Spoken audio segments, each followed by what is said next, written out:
Hello! In this video, we're going to discuss some nuclear issues. The first issue is about nuclear waste.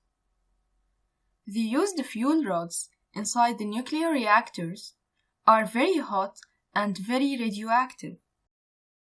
They need to be removed and changed from a reactor from time to time. After they are removed from the reactor, they are stored in big tanks of water for up to a year. The water cools the rods down. Remote control machines are then used to open the fuel rods.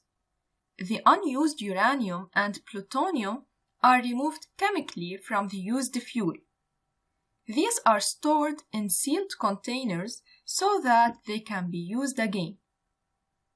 The material that's left contains lots of radioactive isotopes with long half-lives.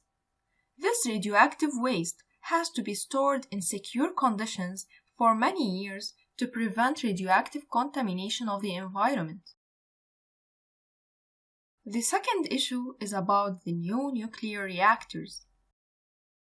Most of the world's nuclear reactors in the use at the present will need to be replaced in the next 20 years with the new third-generation nuclear reactors.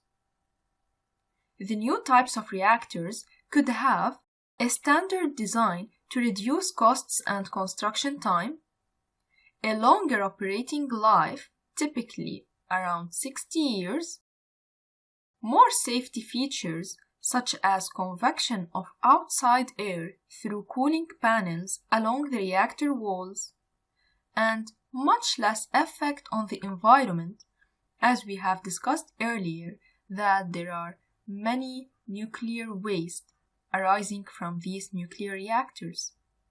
That's all. Thanks for watching.